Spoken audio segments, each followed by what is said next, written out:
Hello, I'm Kevin Benedict, Senior Analyst for Digital Transformation here at Cognizant, and I want to thank you for joining us today. I'm so thrilled that we have as a guest today, John Aisien. John, thanks for joining us. You're very welcome, Kevin. It's a thrill to be here. So, John, you're the Senior Vice President of Marketing and Corporate Development of Mocana. Is that the right way of saying it? I am. Very well said, Kevin. All right. So I'm calling here from beautiful, sunny, and hot and smoky now because of all the forest fires around us in the mountains here. Smoky Boise, Idaho. Where are you calling from? I am calling from the wonderfully eclectic city of San Francisco. All right. Well, again, thank you for joining us today. For those that are unfamiliar with Mocana, why don't you give us, a 1-2 minute review of who Mocana is and what category of the industry you're focused on, and just give us an update here.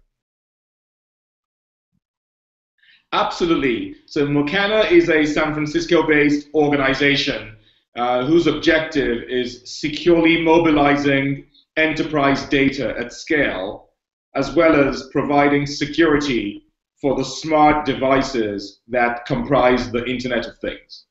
That's what we do. We're just under 100 people, based primarily in North America, with a presence in Massachusetts, headquarters here in San Francisco. We also have development operations in Pune, India. We have a large roster of over 300 customers across both the Internet of Things security market as well as the enterprise mobile security market. And we partner. Very good, John. And since this is my Mobile Expert Interview series, why don't you share with us what makes you a mobile expert?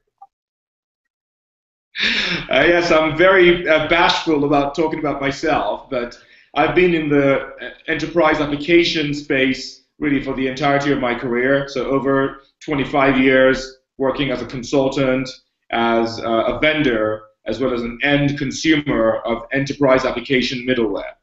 Specifically for the previous 8 years prior to my time at Mocana, I had all manner of leadership roles within Oracle's Fusion Middleware Development Organization, where mobile obviously was a big element of our solution. And I've been here at Mocana for just under 7 months, immersed entirely in all of the nuances of providing mobile application security tone for planet Earth. So. Very good. I know you and I met there at SAP's user conference, the Sapphire conference there at the beginning of June. And how exciting. So, there's a lot of acronyms being used out there, and over the history of this category within enterprise mobility, there's been a lot of acronyms from MDM for mobile device management to mobile application management. Then some people talk about what mobile application lifecycle, others talk about mobile data management. Where do you guys sit with that whole debate? So we like to describe ourselves as a mobile application security company. So I guess that would be another acronym, is MAS. We don't necessarily use that acronym. If we had to classify ourselves as the analysts would classify us, we are a powerful enabler within the larger EMM category, providing security, which is classified by the large analysts as part of the mobile application management category. The one line I would add is our unit of value as it relates to mobile is data and how data manifests itself as part of applications. Very good. So that's a difficult challenge to get into. There's been a lot of, and there still are a lot of different competitors within that category. How long have you guys been in the market? So we've been a security software provider since 2004. We've been a mobile application security provider since 2011. We actually invented app wrapping, and that's not just an empty claim. We actually have the patents to support that. And we've since extended the value that we provide for mobile from security at the endpoint, which is what app wrapping does, to now an end-to-end platform for securely mobilizing enterprise apps from the network all the way to the device, and then the secure encrypted tunnel in between. Yeah, just talking about the various components involved there with mobile security, that's a complex and challenging responsibility to try to secure those devices. I know there's a lot of talk in the industry today about some other players in the market who have struggled because hackers have penetrated their end client. Now, I don't know whose fault it was, but that's caused some concern and questions about how secure is mobile secure. How do you guys address those issues when you hear those in the market? I think we start from first principles by recognizing that the devices that end users may be using, be they corporate-owned devices or personally owned devices, are liable to be compromised. If you start from that premise, it's a good place to start, because in most instances, almost every common or popular mobile OS platform ends up being compromised. So one of the design prerequisites in the approach we take is the device may be jailbroken, it may be rooted, but based on the unique way in which we secure the app, using the app as the unit of trust, it enables us to protect the crown jewels of the organization, even in the instances of the device being compromised. So if a hacker was able to penetrate the device and wipe the device, could you still be assured, though, that the data that was on it was not compromised? It might be gone, but it wasn't compromised. That is exactly right. And through a combination of extremely strong security on the device itself, something called Headless Data at Rest, or Headless DAR, which complies with all of the strongest levels of security that you'd expect. And more importantly, policy-driven execution of action in the event of a jailbreak. We're allow organizations to gain that confidence that, yes, the data may not be present anymore, but the data has not been compromised. So how do you assure companies out there that you guys are kind of on top of things? Because I know there's so many companies, when you look at the various surveys on CEO or C-level confidence that they have a secure enterprise IT environment, they are not confident in the security of their own systems. So, what are some of the challenges, or what are some of the ways you can instill confidence in your clients? Yeah, on the one hand, I don't want to make any overly bold claims. I mean, security is a continuum, and nobody can claim to be optimally secure. And I wouldn't be, naive enough to make that claim. But having said that, we've been at this for a while. We're not a mobile company that's trying to become a mobile security company. We're not a management company that's trying to become a security company. We're a security company that's now manifesting its value in the context of mobile. It's exceedingly different. The underlying DNA of Mocana, from our development team to our research organization, has security as its primary unit of intellectual property. So, and anybody who interacts with us, customer, partner, prospect, very quickly gains that insight. And so that's really our promise. It's the DNA of the organization that ultimately backs up that promise. Got it. So, John, you must find yourself talking to a lot of clients and analysts and different influencers in the market. What are some of the biggest misperceptions that continually raise their head that you have to address in your role? Yes, it's a great question. I think the first is, hey, we already have all manner of incumbent mobile management solutions. Why do we need mobile security? That's the first misconception. And the simple response is, mobile management provides a fundamental framework primarily for managing devices, and by extension, managing applications. But show me a mobile developer, for example, who knows Salesforce automation, or who knows how to write an app for clearing and settlement, who also knows security. I certainly haven't met those guys yet. So we need to do a good job of reframing the conversation regarding the unique attributes of security expertise that's required to give security and risk and compliance confidence in most big organizations. That's one. I think another big misconception is, hey, I've already secured my email and I've secured perhaps a browser that gives me all that I need to light up all of my unconnected apps that I want to mobilize. That's another big misconception. And the short answer is the basic building blocks that have been put in place for securing and mobilizing email are insufficient for mobilizing the long tail of connected apps that most organizations want to mobilize over time.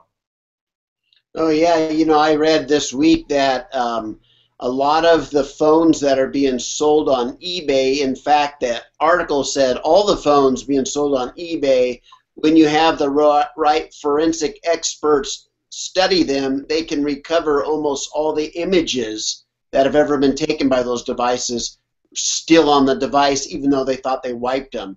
So I can see there's a lot of challenges, and as you pointed out, there's a continuum, but I imagine this market evolves continually. Oh, yeah. How have you seen the market, or how's your organization seen the market evolve over the last, let's say, 24 months? Oh, yeah, it's huge, great question. I think a number of key dimensions of evolution.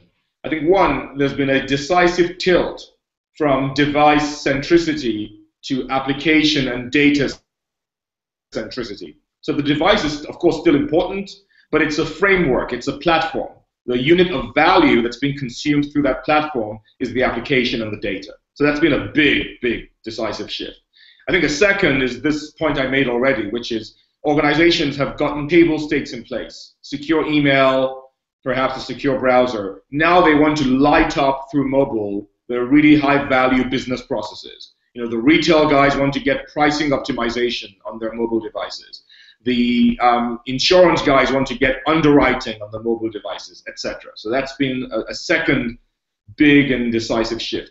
A third decisive shift is recognizing that mobile usage patterns are different from traditional remote access usage patterns. Simple example, what's acceptable when you're remotely accessing a network from a laptop, for example, 25 or 30 seconds to establish trust with the network, is fine, because frankly the usage pattern from your laptop is 45 minutes of use, 50 minutes of use per session.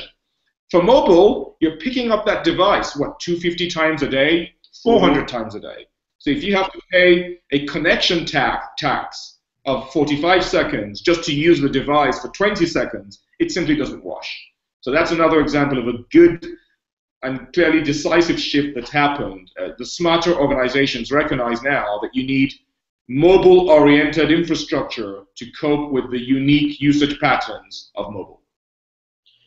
So it occurs to me that in companies that are decentralized, you may have the same company with a lot of different kind of mobile solutions and different security and governance policies. Yeah. Is that possible for one secure company then to work in that environment?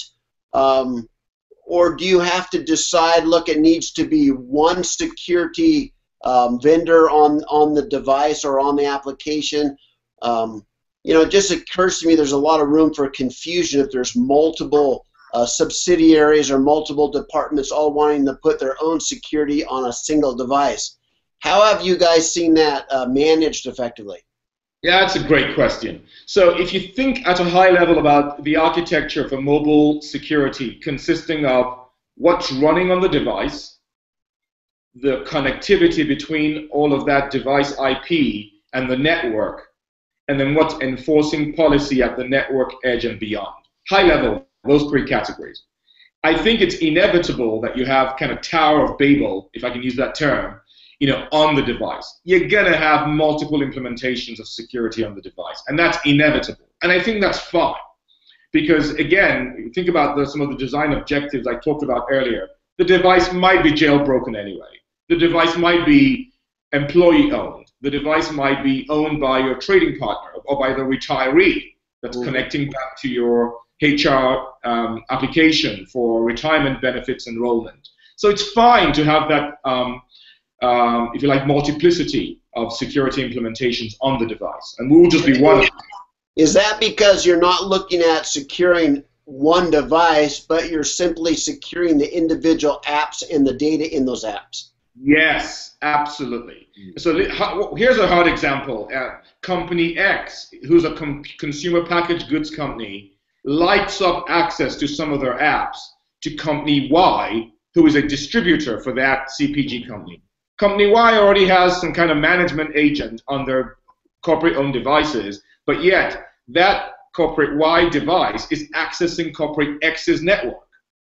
Corporate X has its own EMM, whatever it might be. So what's important is not uniformity on the device. It is uniformity in the way that all these device containers access the network.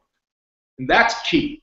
And that's a design choice that we're offering our customers, which is connect to multiple device containers, but use a single consistent architecture for tethering those containers to your crown jewels. So that's powerful, and I imagine that requires a different kind of business model than perhaps was used by mobile device management companies over the past decade. You know, what I would say is this industry is still early. So even though we've been at this for 7 or 8 years, depending on BlackBerry will say we've been at it for longer. I probably agree with them. But if we define this new era of enterprise mobility as having evolved from the advent of the smartphone, roughly 2006. So we've been at it for roughly 8 years. There's a lot more evolution yet to come.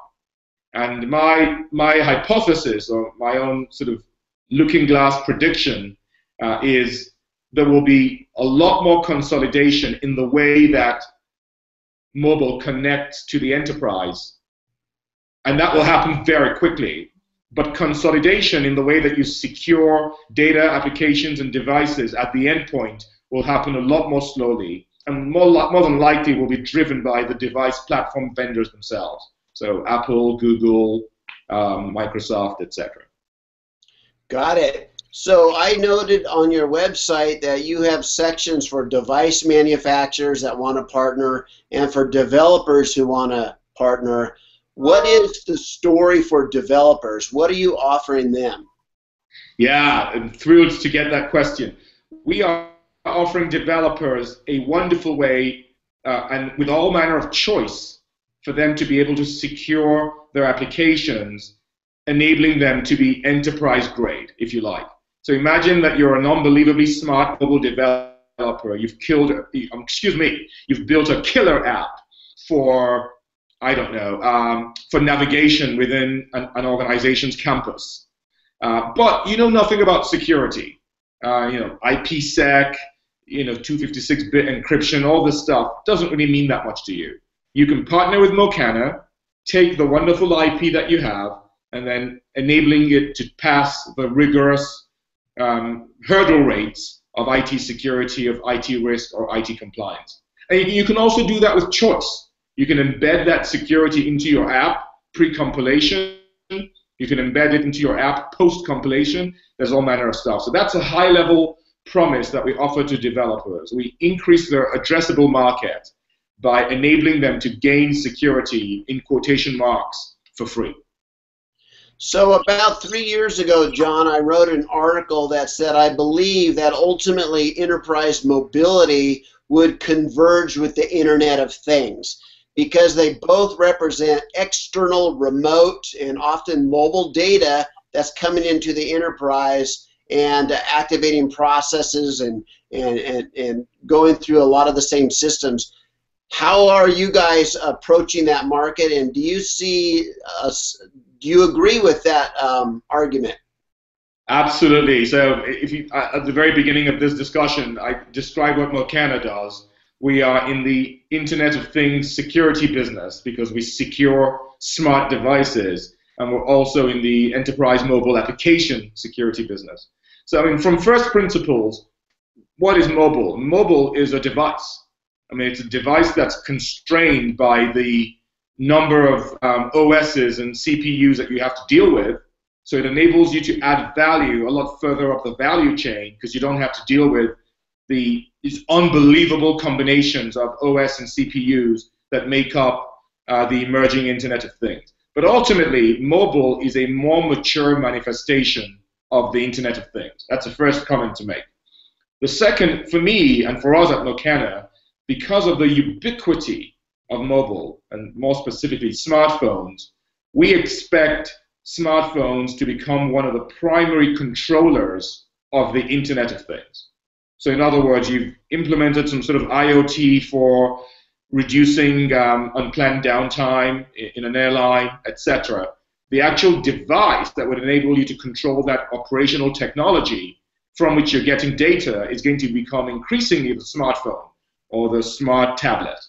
So having a common security substrate for protecting the smartphone itself, the apps on the smartphone, as well as using that same security substrate to protect the IoT, I think is a logical extension in the convergence of architecture between mobile and IoT. Very good. So whether or not you're operating a complete manufacturing plant or looking at your personal home automation system, you can still use the same device to then see that data, have that data analyzed, have that data push out to your dashboard, and then make adjustments that are fed back into those same pieces of equipment. All of that is very powerful, isn't it? Absolutely. I mean, we at Mocana, we're really focused on providing security value to businesses. At this point, our value proposition does not extend to providing similar value to consumers, but that's a go-to-market choice, not a technology limitation.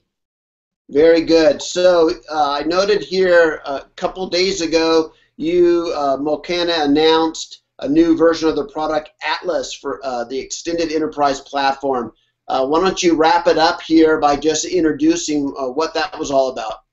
Oh, we're really thrilled by that announcement, Kevin. We've gotten amazing feedback. So we announced the general availability of, as you mentioned, the Mocana Extended Enterprise Platform. It really extends Mocana's reach and value proposition as it relates to mobile application security from endpoint security, where we use MAP to secure applications, and we continue to do that. But now we've extended that value proposition to providing capability at the edge of organizations' networks, or at the edge of networks where organizational data may be resident, for example, some sort of cloud, be it a private or a public cloud. The Atlas platform can define and enforce security across the entirety of that continuum. The app on the device, the data stream between that secure app and the network, and then the termination and policy enforcement point at the network edge. The elements that consist of the Atlas platform are Mocana MAP, which is mobile application protection or app wrapping, Mocana Compass, which is our new brand for our exceedingly powerful secure enterprise browser that enables you to mobilize web assets very quickly. Something we call Atlas Connect, which is a means of connecting third-party security containers with the Atlas appliance. And then lastly, the Atlas appliance, which is this mobile, purpose-built termination technology that has all manner of unbelievably powerful IP within it, optimized for mobile application security. It's not good for anything else, we'll be the first to admit it, but it's the best termination technology on planet Earth for mobile applications that need to connect back to the enterprise. Last comment to make, in tandem with the general availability of the Atlas platform, we've made a promise to our customers, our partners, and the entirety of our ecosystem. And this promise manifests itself in a brand that we call Mocana On. So the Atlas platform powers the Mocana On experience. And the Mocana On experience has 5 tenets. It enables end users to use mobility in their work the way they use mobility in their personal lives. So work the way you live. It promises and guarantees strong security. It enables end users to enroll to the organization once and use their secure connections without an authentication burden that's overly burdensome forever. That's number 3. Number 4, it promises mobile scale. So for example, from a single 1U box that's terminating traffic at the edge, over time we'll be able to support 250,000 simultaneous connections. And then fifth, and in my opinion, perhaps the most valuable long term, it provides organizations with unbelievably powerful visibility through telemetry of per app mobile connections that they can then use downstream for things like security remediation, for things like chargeback, for things like app usage, pattern recognition, etc. And for many other use cases that frankly we haven't thought through yet, but the data is exceedingly rich and really powerful. So that's a summary. We announced the Atlas platform. It has 4 main categories of product, and it powers the Mocana on experience that basically makes those 5 promises to end users, to developers, and to IT. Got it. So let me follow up by asking this. You have a lot of pink Post-it notes behind you there. If that's a grocery list, you're getting in trouble. Very well spotted, Kevin. So full disclosure, I guess I'm free advertising. I've just adopted Kanban as my work management sort of best practice. So that's my Kanban board behind me, and there's my work in progress that you see there in the middle. So I'm obviously busy. All right, so that's not your chores and to-do list from home? My wife will be thrilled if it was, but I'm afraid that's not the case. Okay, so let me ask you this final question. Has a mobile device ever created discord in your marriage? Oh my word. Kevin, that could be the longest answer, but I'll keep it exceedingly brief and say yes, almost every day, and now I've become a king of subterfuge, where I wait for her to fall asleep and